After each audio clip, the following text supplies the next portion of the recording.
Hello, good evening. Welcome to our channel Yushi Talks. And today we are talking about Israel's UN ambassador who calls Hamas surprise attack as our 9/11 and says terrorists took babies hostage in assault which has left more than 300 dead and 1,500 injured so far.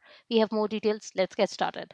The unprecedented surprise attack Hamas is carrying out against Israel is comparable to the terror attacks on America on September 11, 2001, Israel's ambassador to the UN has argued.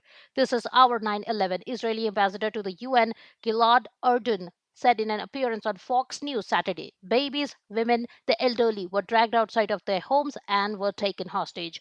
These animals will pay a heavy price and they will learn that these atrocities cannot be committed against our civilians, he said. Published report from Israel indicates that more than 300 Israelis have been killed and 1,590 injured since Hamas launched its blitz attack with rockets and gangs of roving gunmen attacking civilians and soldiers alike across dozens of locations. Running gun battles continued on the streets of Israel early on Sunday, some 24 hours after the assault first began. It's been a very tough day for the state of Israel, for the citizens of Israel. The numbers of murdered Israelis is huge, former Israeli Prime Minister Naftali Bennett told.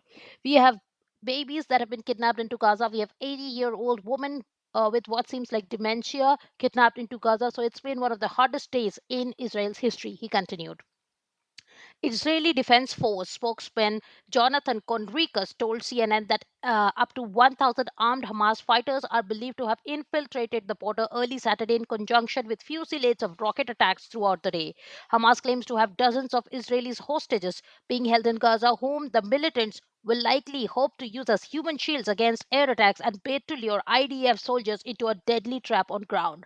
Hamas, in their gruesome brutality, kidnapped women, children, elderly, and even disabled elderly persons and dragged them, some of them live, some of them dead, into Gaza and have paraded them on the streets, said Kunrikas. Kunrikas also said that the number of hostages was significant but declined to offer a specific number, calling the situation extremely delicate. Hamas deputy chief Saleh al Aruri told Al Jazeera that the group was holding a large number of Israeli captives, including senior officials. He claimed that Hamas had enough captives to make Israel free all the Palestinians in its jails. It's by far the deadliest day of violence in Israel since Yom Kippur War 50 years ago, and fighting continued into early morning hours of Sunday.